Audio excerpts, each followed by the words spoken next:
বন্ধুরা, জীবনের সবচেয়ে বড় ভয়টা কি জানেন? আমরা যতই অর্থ সম্পদ, প্রিয়জনের ভালোবাসা পাই না কেন, একটা সময় আসে যখন শরীর ধোঁকা দিতে শুরু করে। এক সময় আমরা যখন ৮০-র কাছাকাছি পৌঁছাই, হঠাৎ যেন জীবনের গতি থমকে যায়। কিন্তু কেন এমন হয়? কেন ৮০ বছরের পর মানুষ দীর্ঘদিন বাঁচতে পারে না?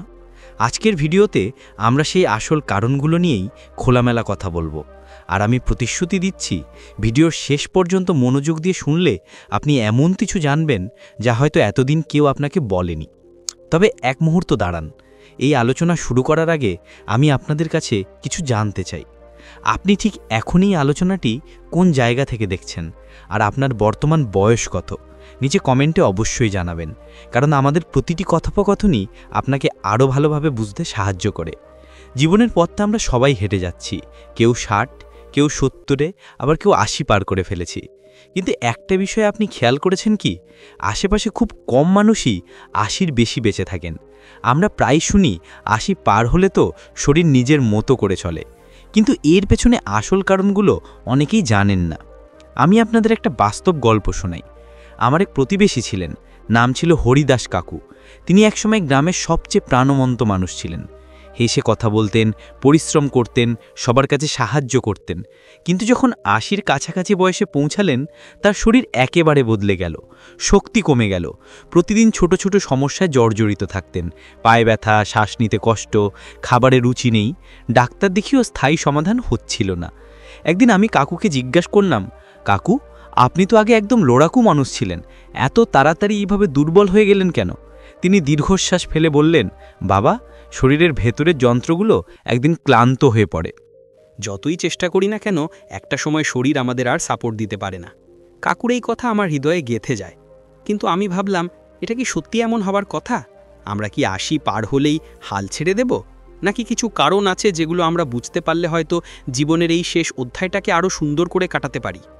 বন্ধুরা, সত্যিটা হলো, আমাদের শরীর একটা মেশিনের মতো। বছরের পর বছর কাজ করে ক্লান্ত হয়, ক্ষয় হয়। কিন্তু এর মধ্যে সবচেয়ে বড় ভূমিকা রাখে আমাদের খাবার, জীবনযাপন, মন ও মানসিক অবস্থা। বেশিরভাগ মানুষই জীবনের প্রথম ৫০-৬০ বছর শরীরের দিকে খুব একটা খেয়াল রাখেন না। অনিয়মিত খাবার, মানসিক চাপ, ঘুমের অভাব, দূষণ আর নানা রকম ছোট ছোট রোগ একসময় শরীরকে দুর্বল করে দেয়। তারপর ৮০ বছরের কাছাকাছি এসে সেই দীর্ঘদিনের অবহেলার ফলাফল আমরা দেখতে পাই। এখন প্রশ্ন হলো, আমরা কি কিছু করতে পারি যাতে ৮০-র পরেও জীবনটা দীর্ঘ হয়, সুন্দর হয়, আনন্দময় হয়? আজকের ভিডিওতে আমি সেই মূল কারণগুলো নিয়েই ধাপে ধাপে আলোচনা করব, যা হয়তো আপনাকে নিজের জীবনকে নতুনভাবে দেখার শক্তি দেবে। বন্ধুরা, আমরা আগেই বলেছিলাম আমাদের শরীরটা একটা যন্ত্রের মতো, কিন্তু পার্থক্য হলো যন্ত্রের যন্ত্রাংশ আমরা বদলে ফেলতে পারি, কিন্তু শরীরের অঙ্গ প্রত্যঙ্গ বদলানো যায় না। তাই যতটা যত্ন আমরা ২০-৩০ বছর বয়সে করা উচিত ছিল, বেশিরভাগ মানুষই তা করতে পারেন না। ফলে ৮০ বছরের কাছাকাছি এসে শরীরের ভেতরে যে পরিবর্তনগুলো ঘটে, সেগুলো জীবনকে ছোট করে দেয়। সবচেয়ে বড় কারণ হলো শরীরের কোষের ক্ষয় ও পুনর্জন্মের ক্ষমতা কমে যাওয়া। আমাদের শরীরে প্রতিটি কোষ একটা ছোট্ট ফ্যাক্টরির মতো কাজ করে। খাবার থেকে শক্তি তৈরি করে, শরীরের জন্য প্রয়োজনীয় সব রাসায়নিক তৈরি করে, ক্ষত সারায়, অঙ্গগুলোকে চালিয়ে রাখে। কিন্তু বয়স বাড়ার সঙ্গে সঙ্গে এই কোষগুলো ক্লান্ত হয়ে পড়ে। যেমন ধরুন, একটা মেশিন প্রতিদিন কাজ করলে কয়েক বছর পর সেটার স্পিড কমে আসে, শব্দ করে, মাঝে মাঝে বন্ধ হয়ে যায়। ঠিক তেমনি শরীরের কোষও ধীরে ধীরে কাজের ক্ষমতা হারাতে থাকে। এতে করে কি হয় জানেন? শরীরের অঙ্গগুলো ঠিকমতো কাজ করতে পারে না, ছোটোখাটো রোগও বড় আকার ধারণ করে, ক্ষত সারতে অনেক সময় লাগে, রোগ প্রতিরোধ ক্ষমতা দুর্বল হয়ে যায়। এটাই প্রধান কারণগুলোর মধ্যে একটা, কেন ৮০ বছরের পর মানুষকে আমরা আগের মতো শক্তিশালী দেখি না, বরং প্রায়শই হঠাৎ অসুস্থ হয়ে মৃত্যুর মুখে পড়ে যান। এবার আরেকটা বড় কারণের কথা বলি, সেটা হলো হৃৎপিণ্ড এবং রক্তনালীর ক্ষমতা কমে যাওয়া। আমাদের হৃৎপিণ্ডই শরীরের সব জায়গায় অক্সিজেনের পুষ্টি বহন করে, কিন্তু বয়সের সঙ্গে সঙ্গে রক্তনালী শক্ত হয়ে যায়, ব্লক হওয়ার ঝুঁকি বাড়ে, হৃৎপিণ্ডের পাম্প করার ক্ষমতা কমে যায়। ফলে মস্তিষ্ক, কিডনি, লিভার, পা, হাত সব অঙ্গে পর্যাপ্ত অক্সিজেন পৌঁছাতে পারে না। এর ফলে দুর্বলতা, শ্বাসকষ্ট, হঠাৎ স্ট্রোক বা হার্ট অ্যাটাকের মতো মারাত্মক পরিস্থিতি তৈরি হয়। এগুলো শুধু শারীরিক কারণ না, বরং মানসিক দিকও জীবনকে ছোট করে দেয়। আমার ছোটবেলার একটা স্মৃতি মনে পড়ছে। আমাদের গ্রামে দুলাল কাকিমা ছিলেন, খুব প্রাণবন্ত, হাসি খুশি মানুষ। কিন্তু স্বামী মারা যাবার পর তিনি একেবারে ভেঙে পড়লেন। তার স্বাস্থ্য দ্রুত খারাপ হতে শুরু করলো। ডাক্তাররা বলতেন শারীরিকভাবে তেমন বড় সমস্যা নেই, কিন্তু মন থেকে তিনি বাঁচার ইচ্ছে হারিয়ে ফেলেছিলেন। কয়েক বছরের মধ্যে তিনি আমাদের ছেড়ে চলে গেলেন। বন্ধুরা, এ থেকেই বোঝা যায় শুধু শরীর না, মনও আমাদের জীবনের সময়কাল ঠিক করে দেয়।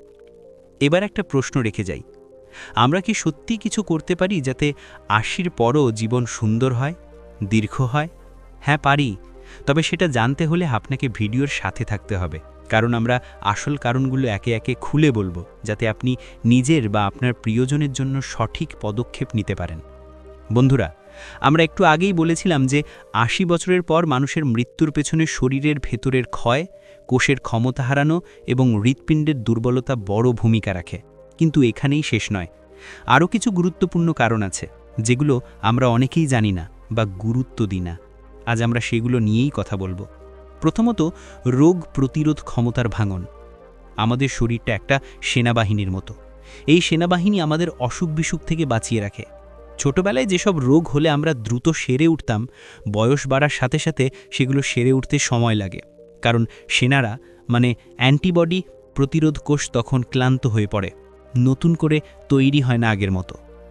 ৮০ বছরের পর শরীরের প্রতিরোধ শক্তি অনেকটাই ভেঙে পড়ে, তাই ছোট্ট একটা সর্দি কাশি ও নিউমোনিয়ার মতো মারাত্মক আকার ধারণ করতে পারে। দ্বিতীয়ত, শরীরের মারাম্মত করার ক্ষমতা হারানো। আমাদের অঙ্গপ্রত্যঙ্গ, হাড়, পেশি, এমনকি মস্তিষ্কের কোষও সারাক্ষণ ক্ষতিগ্রস্ত হয় এবং আবার নতুন হয়। কিন্তু বয়সের সাথে সাথে এই মারাম্মতের কাজ ধীর হয়ে যায়, ফলে শরীর ভেতর থেকে দুর্বল হতে থাকে। একসময় বড় কোনো অসুখ হলে শরীর আর লড়াই করতে পারে না। তৃতীয়ত, ডিমেনশিয়া এবং মস্তিষ্কের কর্মক্ষমতার হ্রাস। ৮০ বছরের পরে মস্তিষ্কের কোষের সংখ্যাও কমে যায়। এর ফলে স্মৃতিশক্তি দুর্বল হয়, মনোযোগ ধরে রাখতে সমস্যা হয়, শরীরের অনেক কাজের সমন্বয় নষ্ট হয়। যখন মস্তিষ্ক সঠিকভাবে নির্দেশ দিতে পারে না, তখন শরীরও ঠিকভাবে কাজ করতে পারে না। এখানে একটু থামি। পরের পয়েন্টে যাওয়ার আগে আপনার কাছে একটি ছোট্ট অনুরোধ রইল। আমার এই চ্যানেল সুস্থ লাইফ শুধু একটি ইউটিউব প্ল্যাটফর্ম নয়, এটি আমাদের একটি পরিবার, যেখানে আমি এবং আপনি একসঙ্গে চেষ্টা করি ৬০ বছরের ঊর্ধ্বে সকল মানুষের জীবনে একটু স্বাস্থ্য, একটু সচেতনতা এবং একটু ভালো থাকার আলোর দিশা এনে দিতে। আমি নিয়মিত আপনাদের জন্য নিয়ে আসি এমন সব গুরুত্বপূর্ণ তথ্য যেগুলো আপনার বা আপনার কাছের মানুষের জীবনে বাস্তব উপকারে আসতে পারে। তাই অনুরোধ করব, এই আলোচনা যদি আপনার ভালো লাগছে তাহলে একবার লাইক করে দিন আর চ্যানেলটি সাবস্ক্রাইব করে রাখুন, যাতে ভবিষ্যতে এমন কোনো গুরুত্বপূর্ণ তথ্য আপনার চোখে এড়িয়ে না যায়। চলুন এবার আবার মূল আলোচনায় ফিরে যাই। একটা বাস্তব গল্প শোনাই। আমাদের শহরে শ্যামলবাবু নামে একজন ছিলেন। ৯২ বছর পর্যন্ত সুস্থভাবে বেঁচেছিলেন। সবাই অবাক হতো, কিভাবে তিনি এতদিন বাঁচলেন, যখন আশেপাশের অনেকেই ৭৫-৮০ পেরোনোর আগেই চলে যান। ডাক্তাররা বলতেন শ্যামলবাবুর প্রধান শক্তি ছিল তার জীবনযাত্রা। তিনি প্রতিদিন সকালের আলোতে হাঁটতেন, তাজা জল খেতেন, সাদাসিধে খাবার খেতেন এবং সবচেয়ে বড় কথা, মন খারাপকে কখনো বেশি সময় জায়গা দিতেন না। তার বন্ধুবান্ধবের সঙ্গে আড্ডা, হাসি ঠাট্টা, গান সবই তাকে জীবনের প্রতি আগ্রহী রেখেছিল। এটাই তাকে ৯০ পার করেও হাসি খুশি রেখেছিল। এই গল্প থেকে আমরা শিখি, বয়স যতই হোক না কেন, সঠিক জীবনযাপন ও মানসিক স্বাস্থ্যই জীবনের দৈর্ঘ্য বাড়তে পারে। আর ভুল অভ্যেস, মানসিক চাপ, একাকিত্ব জীবনের গতি দ্রুত থামিয়ে দেয়। বন্ধুরা, আমরা যা ভাবি ৮০ বছর মানেই মৃত্যু, এটা প্রকৃতপক্ষে শরীরের ক্ষয়, কোষের ক্ষমতা হারানো আর জীবনের আনন্দ হারিয়ে ফেলার ফলাফল। যদি এগুলোকে আগে ভাগে সামলানো যায়, তবে ৮০ পেরিয়ে গিয়েও সুস্থভাবে বাঁচা সম্ভব। বন্ধুরা, আগের অংশে আমরা বলেছিলাম শরীরের রোগ প্রতিরোধ ক্ষমতা, মেরামতের ক্ষমতা আর মস্তিষ্কের দুর্বলতা ৮০ বছরের পর জীবনের পর্দা নামিয়ে আনে।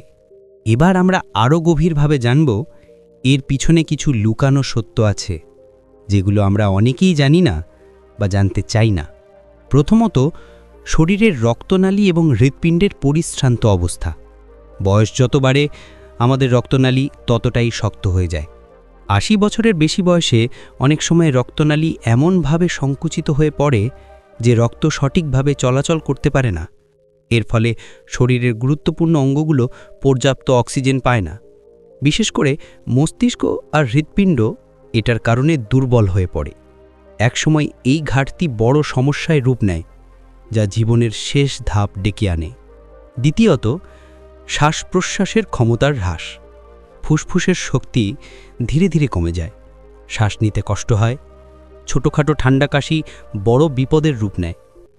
যখন শরীর পর্যাপ্ত অক্সিজেন পায় না, তখন তা ধীরে ধীরে নিস্তেজ হতে থাকে।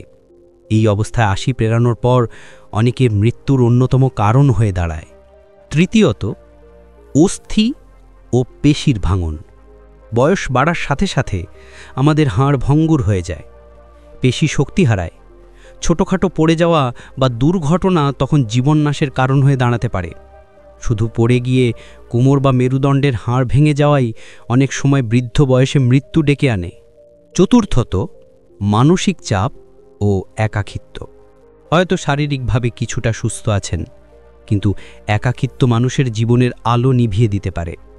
প্রিয়জন হারানোর শোক, দীর্ঘ সময়ে একা থাকা, কারোর সঙ্গে কথা বলার মতো মানুষ না থাকা, এসব মানসিক আঘাত শরীরের ভিতরে এমন চাপ তৈরি করে যা হৃদরোগ বা স্ট্রোকের ঝুঁকি বাড়িয়ে দেয়। অনেক সময় মানসিক কষ্টই বৃদ্ধ বয়সে মৃত্যুর আসল কারণ হয়ে ওঠে। একটা বাস্তব গল্প শোনাই। কমলা দেবী ৮৪ বছরের এক বৃদ্ধা।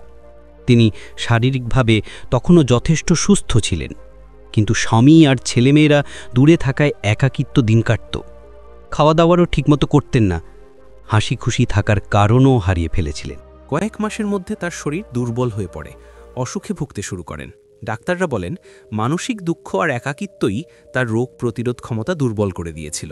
তাহলে আমরা বুঝতে পারছি, শুধু শরীরের ক্ষয় বা অসুখ নয়, জীবনের প্রতি আগ্রহ হারিয়ে ফেলা, মানসিক যন্ত্রণা, একাকিত্ব, প্রিয়জনের সঙ্গ না পাওয়া, এসবও ৮০ বছরের পর মৃত্যুর বড় কারণ। তাহলে বন্ধুরা, আমাদের মনে রাখতে হবে, বয়সের শেষ প্রান্তে পৌঁছে জীবনকে উপভোগ করা, হাসি খুশি থাকা, নিজের যত্ন নেওয়া, প্রিয়জনদের কাছে টেনে রাখা, এগুলোই জীবনের সময়সীমা বাড়াতে পারে। বন্ধু, আজকের এই শেষ অংশে আমি এমন কিছু কথা বলবো যা হয়তো আপনার হৃদয়ের গভীরে এগিয়ে লাগবে। কারণ আমরা সবাই চাই আমাদের শেষ বয়সটুকু শুধু বেঁচে থাকার মধ্যে সীমাবদ্ধ না থেকে সত্যিকারের সুস্থ স্বস্তির জীবন হোক। আমি চাই এই আলোচনা শুনে আপনি মনে শক্তি পান, আশা পান যে ৮০ বছর পেরিয়েও জীবন সুন্দর হতে পারে, যদি আমরা আজ থেকেই কিছু পরিবর্তন আনি। প্রথমেই একটা বাস্তব গল্প শোনাই। গ্রামের এক বৃদ্ধ মানুষ ছিলেন হরিপদবাবু। বয়স ৯২, কিন্তু আজও সকালে হাঁটেন, হাসি মুখে সবার সঙ্গে গল্প করেন। একদিন আমি তাকে জিজ্ঞাসা করলাম, দাদু, এত বয়সেও আপনাকে এতটা ফুরফুরে দেখায় কেন? তিনি মৃদু হেসে বললেন, বাবা, আমি কখনো জীবনকে শত্রু মনে করিনি। আমি খুশি থাকি, মন ভালো রাখি, প্রকৃতির কাছাকাছি থাকি, ঝগড়া করি না, অভিযোগ করি না, নিজের যত্ন নিই, কিন্তু ভয় পাই না, আর সবার সঙ্গে ভালোবাসা ভাগ করি। জীবন তখনই লম্বা হয় যখন তুমি তাকে ভালোবাসতে শেখো। বন্ধুরা, সত্যি কথা বলতে কি, ৮০ বছরের পর মানুষ কেন বাঁচে না, তার অনেক বৈজ্ঞানিক কারণ আছে। শরীরের শক্তি কমে যাওয়া, রোগ প্রতিরোধ ক্ষমতা দুর্বল হওয়া, মস্তিষ্ক হৃদয়ের ক্ষয় ইত্যাদি। কিন্তু সেই সঙ্গে মানসিক অবসাদ, একাকিত্ব, প্রিয়জনের সঙ্গ না পাওয়া, এগুলো জীবনের সময়কে ছোট করে দেয়। তাই দীর্ঘায়ু হওয়ার মূল রহস্য কেবল ওষুধ বা ডাক্তার নয়, বরং মনকে সুস্থ রাখা, সম্পর্কগুলোকে আঁকড়ে ধরা, আনন্দে বাঁচা। আজ থেকেই কিছু সহজ অভ্যাস করে তুলুন। সকালে নিয়মিত হাঁটুন, পরিষ্কার বাতাসে শ্বাস নিন, সবার সঙ্গে গল্প করুন, হাসুন, ছোট ছোট আনন্দ খুঁজে নিন। প্রাকৃতিক খাবার খান, জল বেশি করে পান করুন। বয়সকে ভয় পাবেন না, কারণ ভয়ই শরীরকে আরও দুর্বল করে দেয়। সবচেয়ে বড় কথা, নিজের জন্যে, নিজের প্রিয়জনের জন্যে বাঁচতে শিখুন। বন্ধুরা, জীবন একদিন থেমে যাবে, এটা সত্যি, কিন্তু সেই দিনটা যতটা সম্ভব দূরে ঠেলে দেওয়া যায়, শুধু ওষুধে নয়, মনের জোরে, ভালোবাসার শক্তিতে।